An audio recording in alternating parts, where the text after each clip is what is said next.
of the Adventurous Joe Show, the Adventurous Joe himself, Joseph Michaels! Hey everyone, and welcome to the season finale! Well, season 4 season finale. We've had 4 season finales already? Really? Unbelievable. Anyways, welcome to this week's Adventurous Joe Show, the last one for 2014. And then we'll be going into 2015. Ooh, what big things we got in store for you. Yes. Anyways, we're going to be doing our annual Lootcrate unboxing, our final Lootcrate unboxing for 2014, which will also be our final time with Lootcrate altogether. We will also be doing... Oh, sorry. Getting tongue-tied here.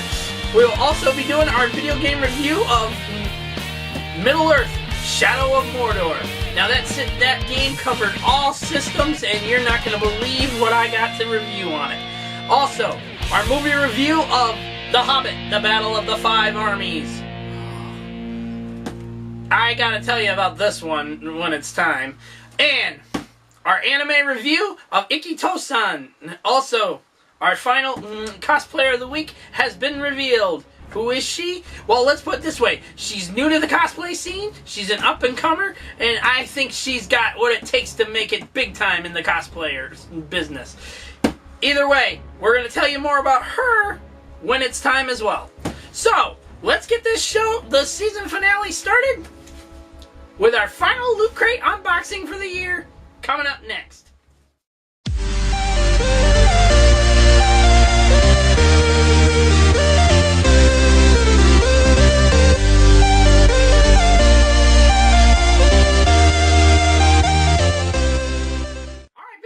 It's time now for the annual Loot Crate unboxing, which is our final one for 2014.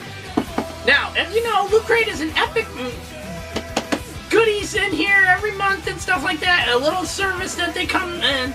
Sometimes you get a shirt in your Loot Crate. Sometimes you get a comic book, so on and so on and so on, okay?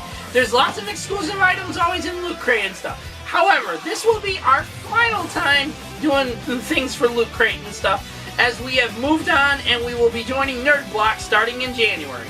Also,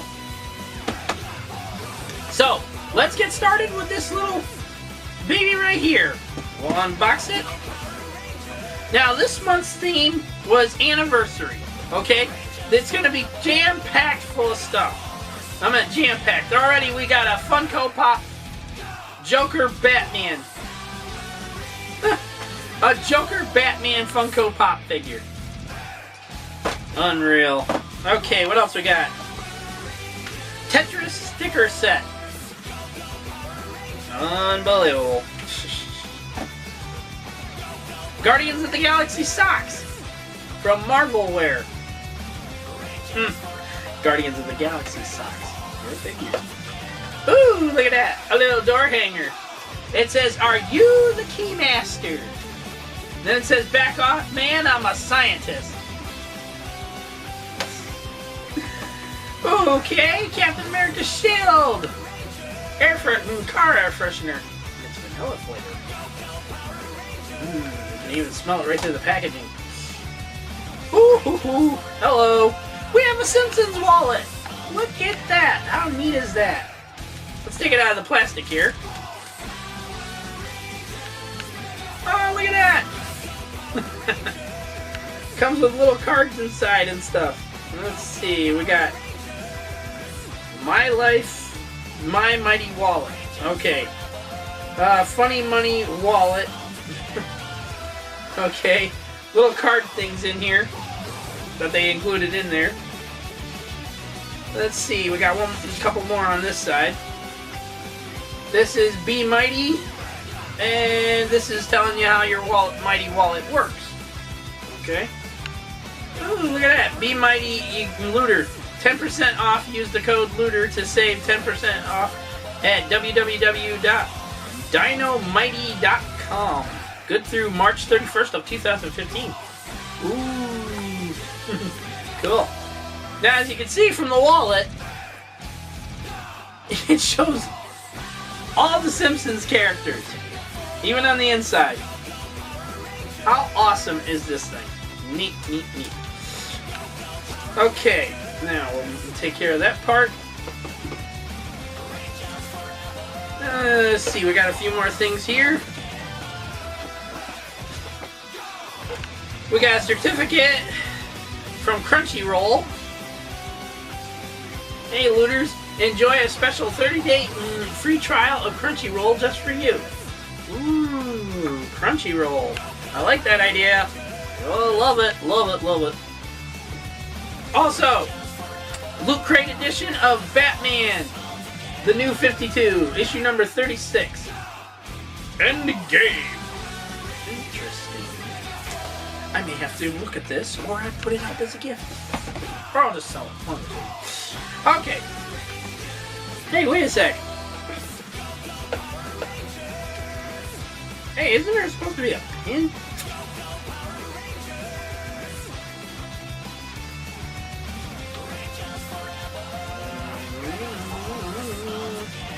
Nope. How do you like that? No pin this month. Okay. Well, anyways, here's the little guide you get with every one of your loot crates and stuff. This one's labeled Anniversary. Okay? Everybody's showing off their loot crates from the month before, back in November. An interview with Stan Lee. Ooh, how neat is that? Josh Merman. Okay. Then there's a look at the Mega Crate, but don't bother entering for it and stuff. Its contest is already over. And last but not least, showing off the goodies. Your Captain America air freshener, your Groot socks, Tetris stickers, your Ghostbusters door hanger, your Simpsons wallet from Mighty Wallet, your Batman Joker Funko Pop figure, and last but not least, the Batman exclusive Loot Crate comic. Unreal.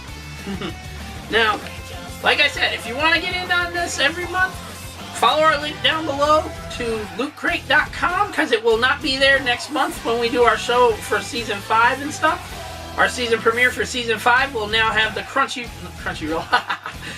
We'll now have Nerd Block's official link down in the description and stuff, so you can sign up with them and get into different things as well. Now, unlike Loot Crate, where they only give you a shirt once in a while and stuff like that, Nerd Block gives you a shirt every month.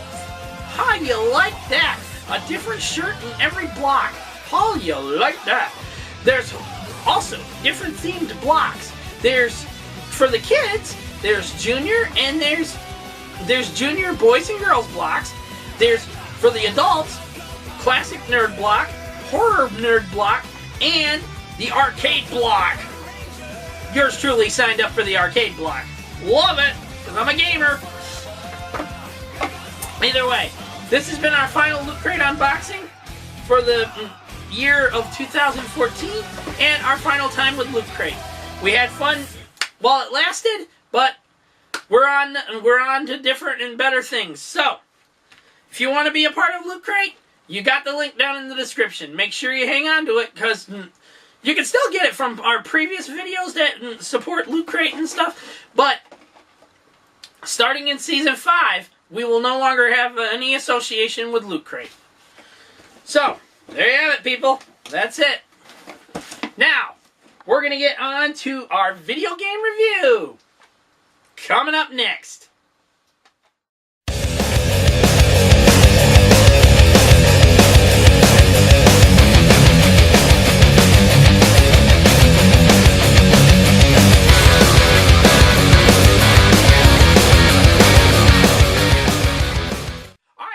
It's time now for our video game review of Middle-earth: Shadow of Mordor.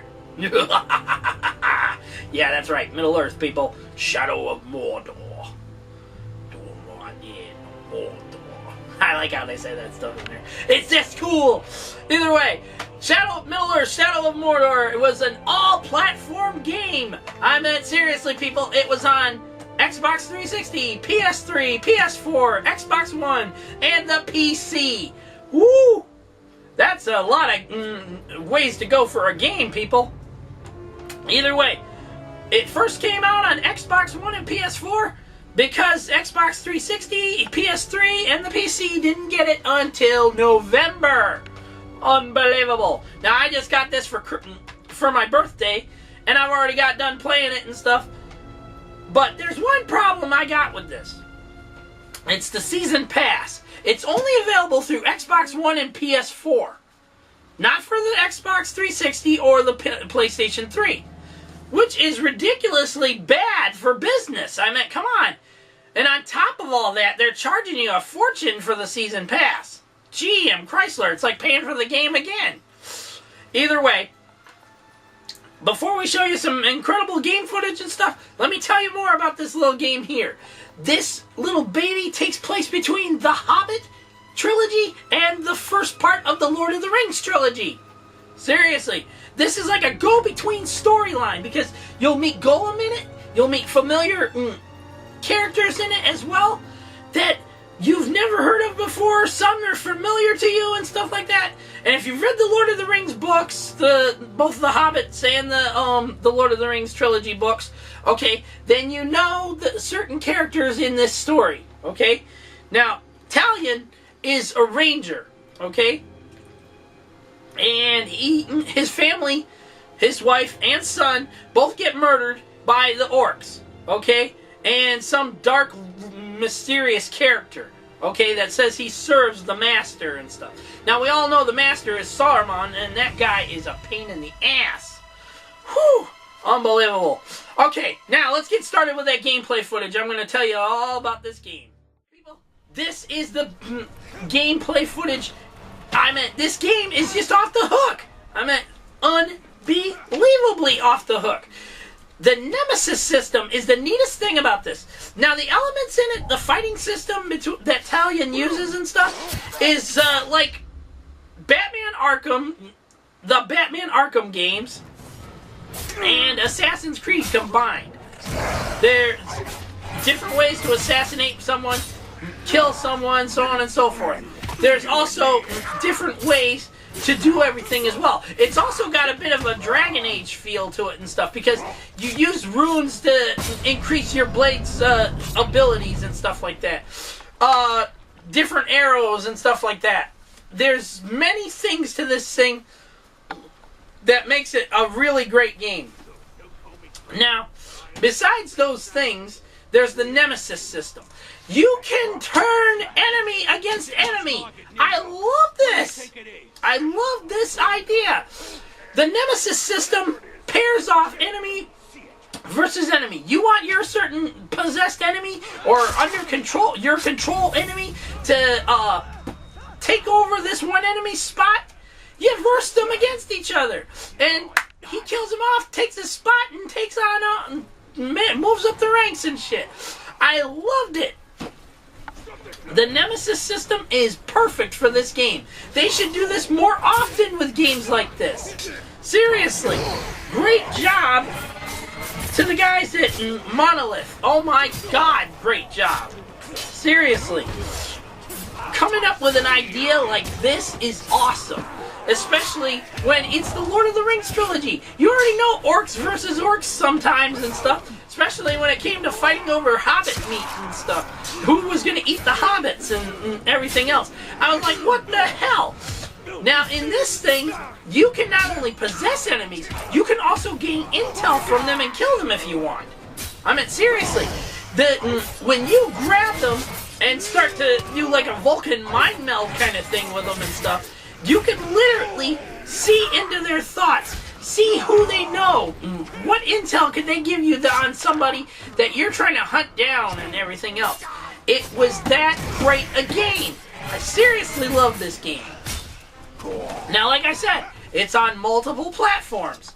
So the gaming system is perfect. I mean, the graphics, incredible. The storyline, very great. But nonetheless, awesome as hell. But either way, I'm going to tell you right now, my final verdict for Middle-earth Shadow of Mordor, I'm going with a 10 out of 10. I love it.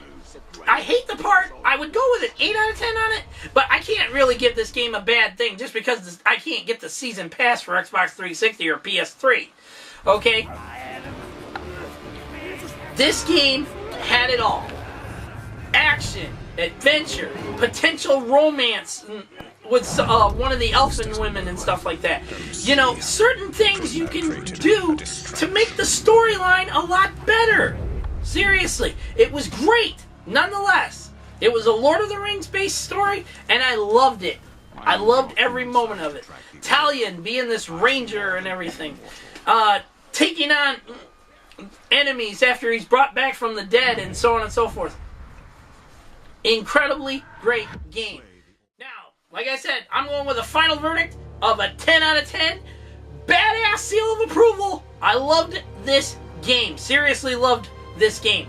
And high recommendation you try it out for yourselves. Seriously, if you have not played Middle-earth Shadow of Mordor yet, on all platforms, you should do so. This is a really great game. And for those that own a PS4 and Xbox One, we hate you so much. Because you guys get the season pass and we don't. So, but either way, it's a great game nonetheless. Final verdict on Middle-earth Shadow of Mordor. All platforms, baby. We're going with a 10 out of 10. Seriously, high recommendation you check it out for yourselves. Badass seal of approval. I mean, seriously, badass seal of approval. I love it. I love it. Either way you look at it, this game is great and fantastic, and I loved every moment of it. So, there you have it. Now, that's our final video game review for 2014. Let's move on to our movie review. Coming up next.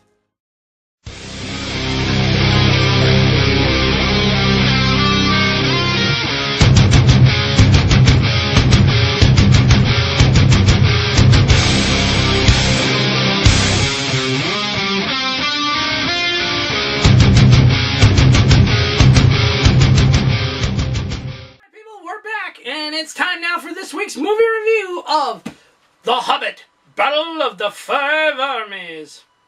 And just to let you know right now, spoiler alert. Okay, now, in the Battle of the Five Armies, we pick up where Desolation of Smaug left off. Smaug is literally trashing Lake Town. I meant literally setting the whole place on fire.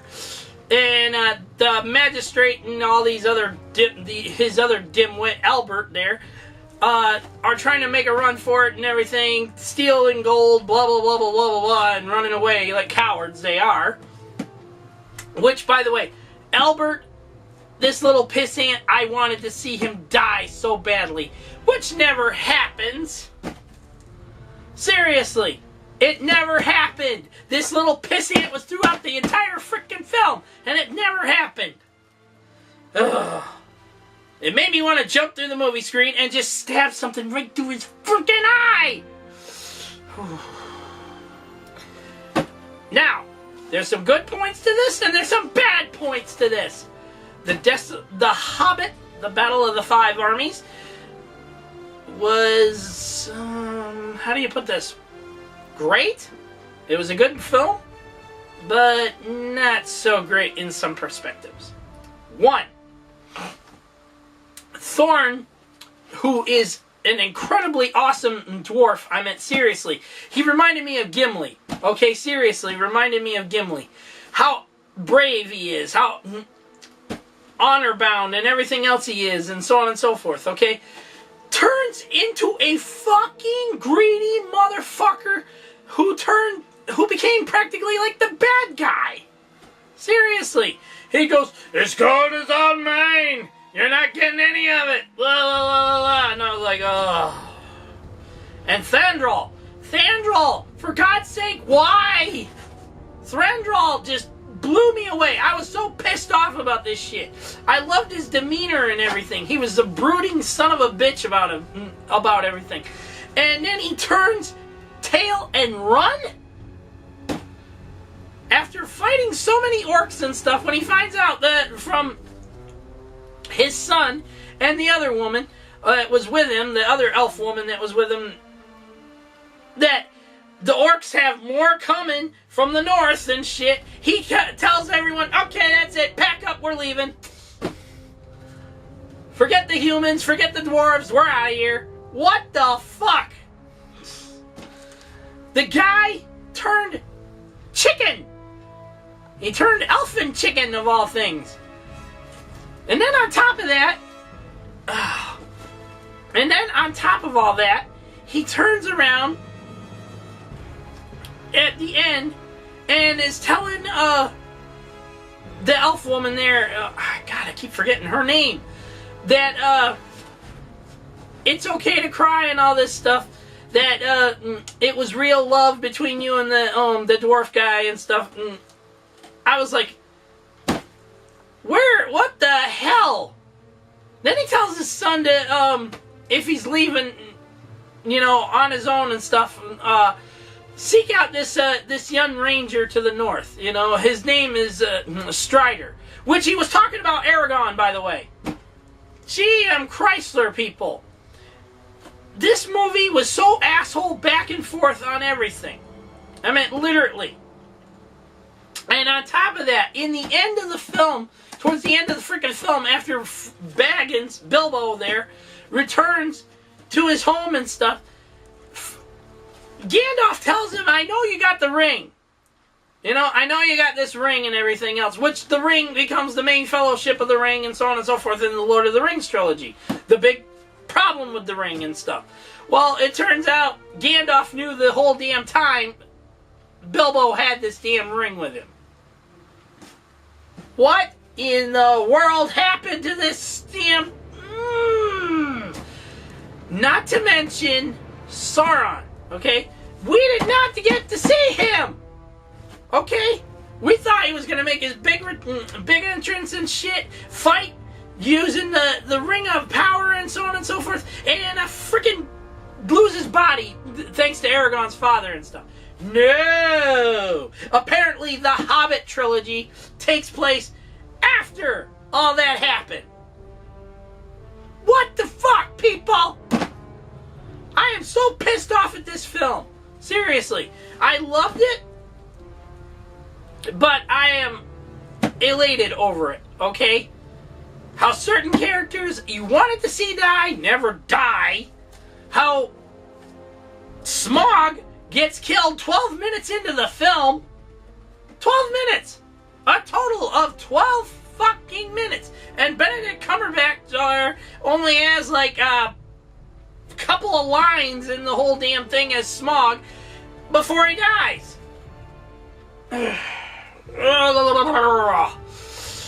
As much as I love the Lord of the Rings trilogy, as much as I was liking the Hobbits trilogy, this one threw me for a fucking loop. Either way you look at it, the Hobbit Battle of the Five Armies became very disappointing. Disappointing in a lot of sense. I mean, come on, I thought Sauron was going to return, and Solomon there, I guess his name's Solomon, played by Christopher Lee. Okay, I thought he was going to fight him, because he says, leave Sauron to me. And, that elfin woman from the, I guess she's supposed to be like a priestess or something like that.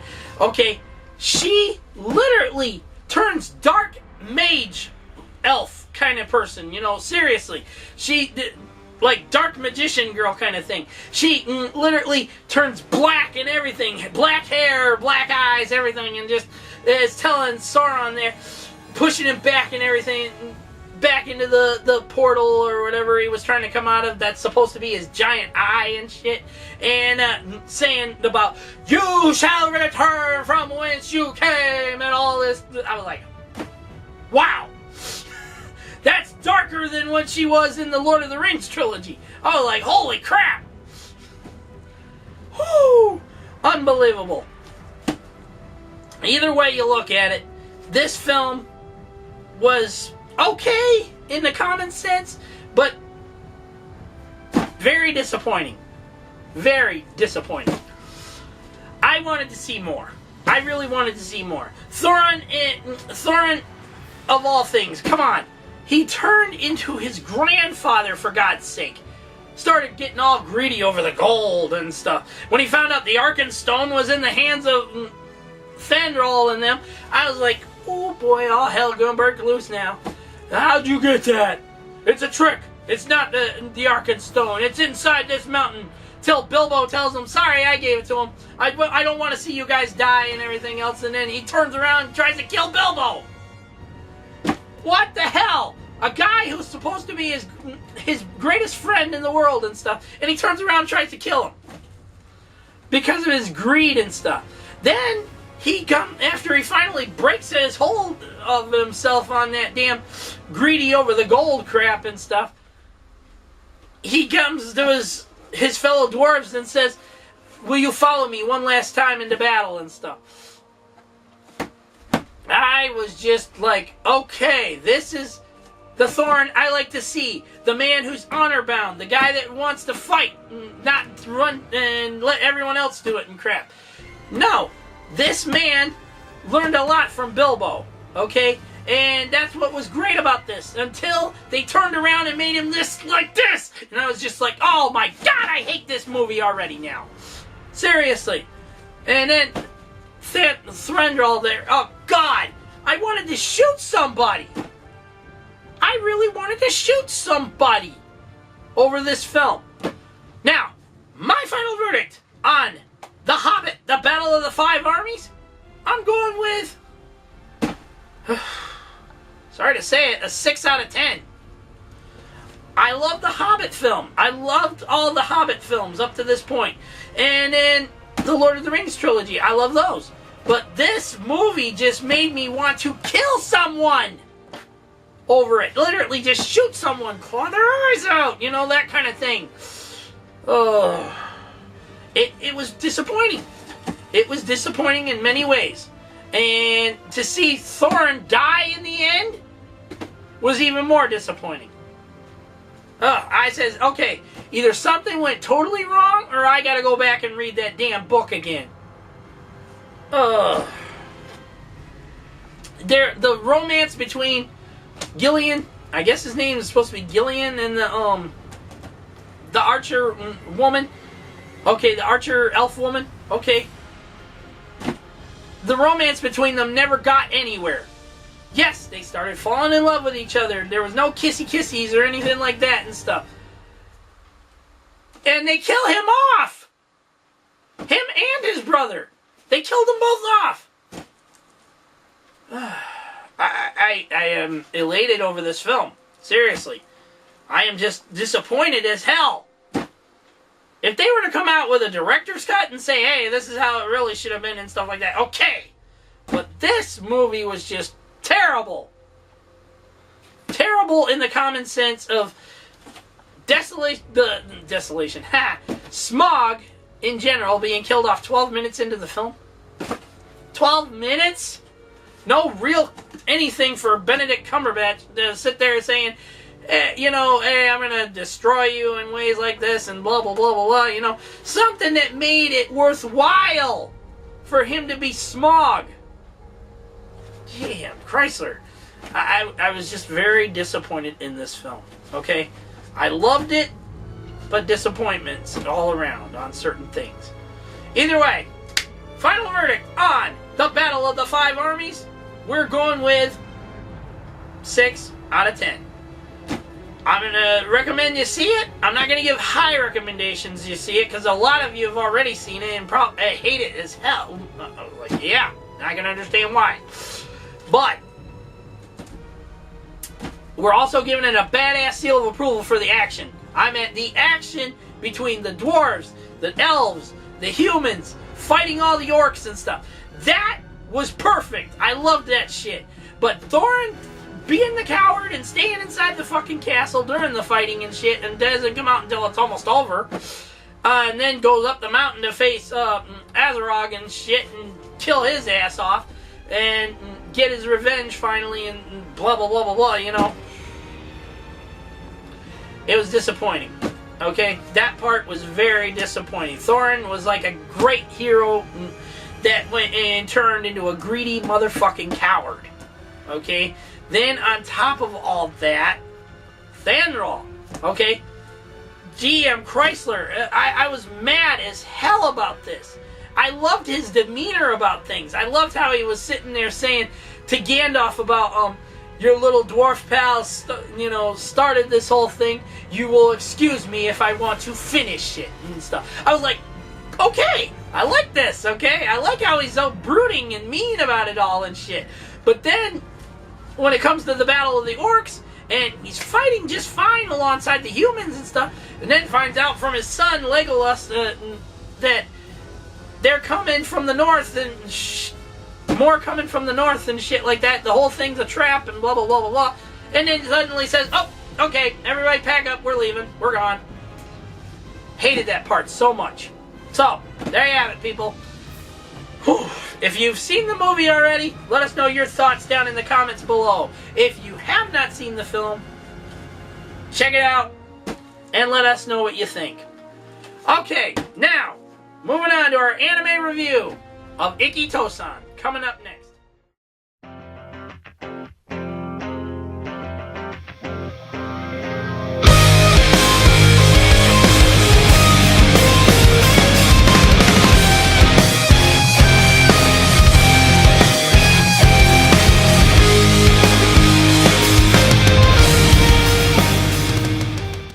Alright people, it's time now for our final anime review of Season 4 and also of 2014.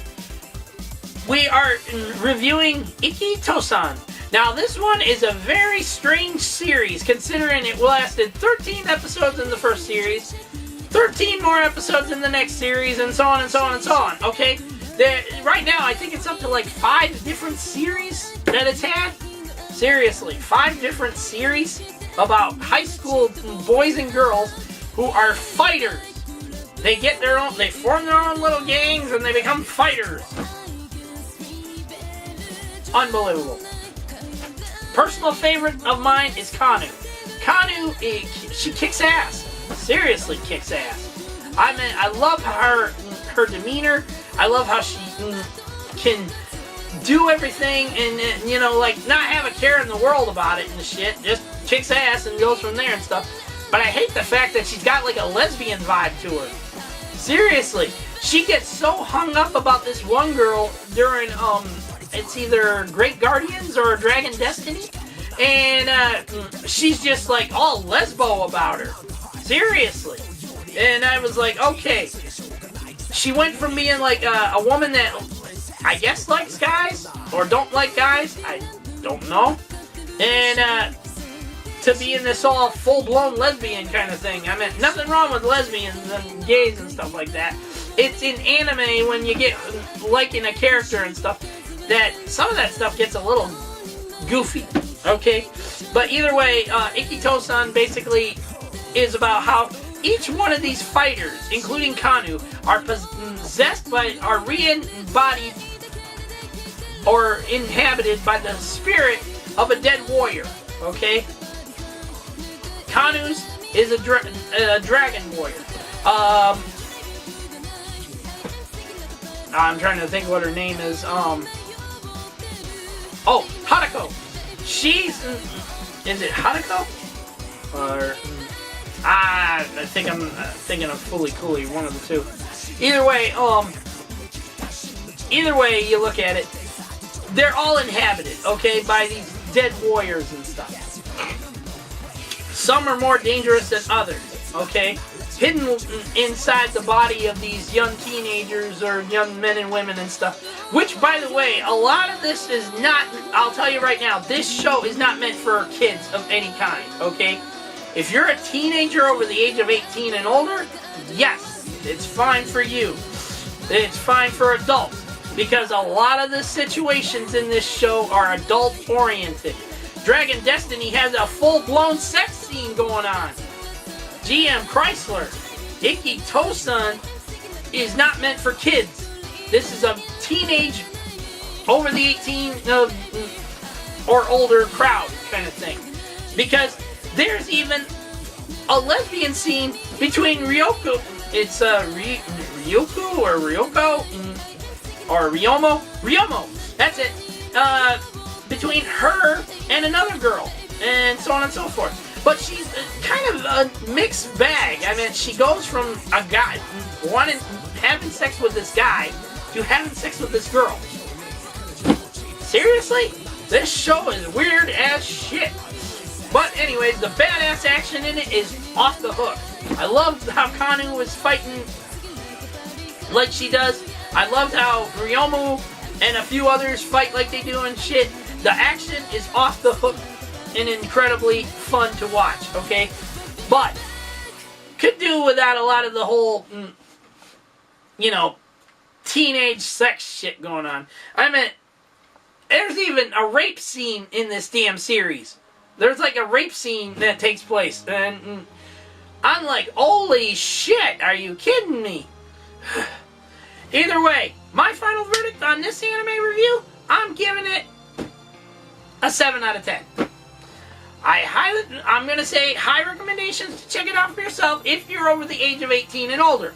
This is not kid-oriented. This is not kid-friendly anime. This is meant for teens over the 18 and older crowd. Okay? Also meant for adults because of a lot of the sexual crap that takes place in it and the swearing and so on and so forth. Okay? But I'm also giving it a badass seal of approval. I'm saying that badass action in it between the fighters themselves, Kanu, Ryomu, and so on and so forth. I love this series in general, okay? But I hated a lot of the fucking shit that took place in it. Like, for one, come on. Did you really need to show this girl getting raped? Seriously. Beaten the hell out of and then raped by these guys. Okay? Did you really need to show that in this anime series? What the fuck, people? Is it bad? It's bad enough hentai does it. Okay? If you're gonna do that kind of crap in a normal anime series, you might as well just label it hentai. Ugh. Either way, final verdict on Ikito-san, our final anime review for Season 4, and our final anime review for 2014, is a 7 out of 10. High recommendation to check it out, and a badass seal of approval for all the big action in it. Other than that, that's it. Alright, now, on to our final part of the show, the Cosplayer of the Week segment. Coming up next.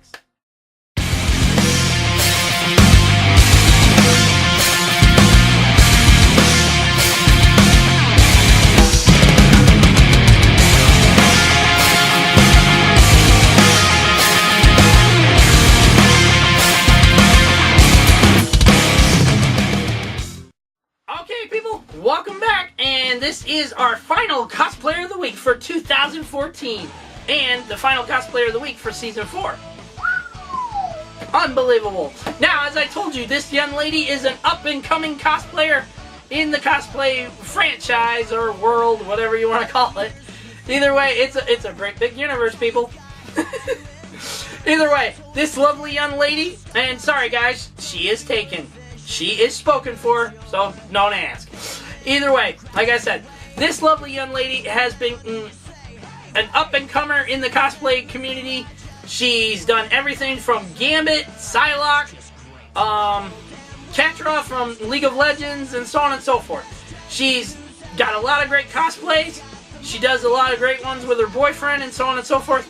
And I'll tell you right now, she is well worth deserving this honor of being named our final Cosplayer of the Week for 2014. Woo! That means she will be a part of the Cosplayers of the Week Hall of Fame induction ceremony. Woo! For class of 2013-2014. Love it! Love it, people! Please welcome now into the Cosplayers of the Week, Cosplayer of the Week segment, and our last inductee to the Cosplayers Hall of Fame for class of 2013-2014, the lovely and very talented Miss Mariposa Bella Cosplay. Enjoy her pics, and we'll see you for the ending part of the show.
People, the final part of the show. Now, big congrats once again to Mariposa Bella Cosplay on being named the final Cosplayer of the Week for class of 2014. Booyah! Nice work, Marie. Nice work. Either way, we are done for season 4. We are done, people. 13 episodes in the bag, and we are out of here. Woo! I love it. Either way, we look forward to doing more in 2015. We'll see you all then.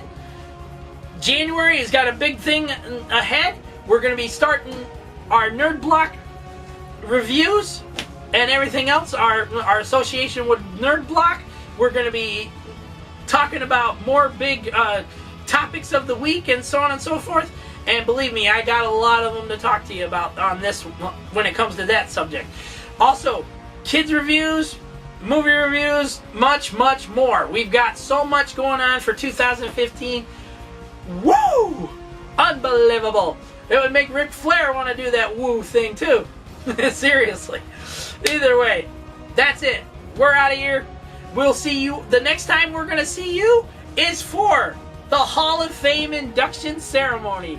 Woo! I can't wait for this one. We're going to be inducting cosplayers all the way from Ivy Doom Kitty to our final cosplayer of the week, which is Mariposa Bella Cosplay.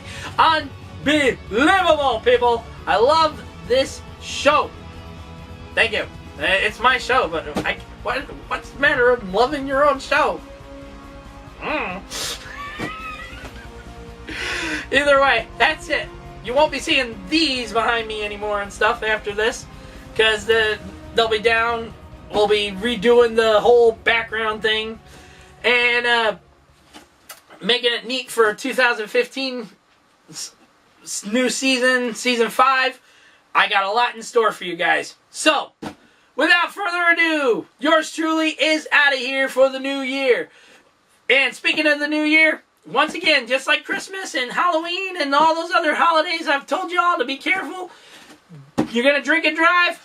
Make sure you got a designated driver, or you find a place to stay for the night and you wait and you sober up until you are able to drive. I don't want to see people dead on New Year's Day. I don't want to see people crying over the loss of someone that's in the hospital because they were drinking and driving, or they got hit by some drunk idiot.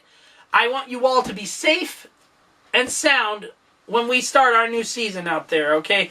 I want all of you to be safe and sound. That includes all my fellow YouTubers out there that I am out there supporting, making it, hoping it, that you guys get big time out there and stuff. And to those of you that became big time, like Angry Joe and Tara, I love you guys, okay? I love yous. I'm sorry I've been out of touch for so long and stuff, but I love you guys. You guys do a fantastic job on everything you do, and I'm always proud of you for that. Okay, that's it. I'm out of here. The Adventurous Joe show is done for Season 4 and for 2014. We'll see y'all in 2015 when we start Season 5. That's it. Until then, peace out. May the Force be with you. And may the power protect you all. The Adventurous Joe, Joseph Michaels, is out. Peace out.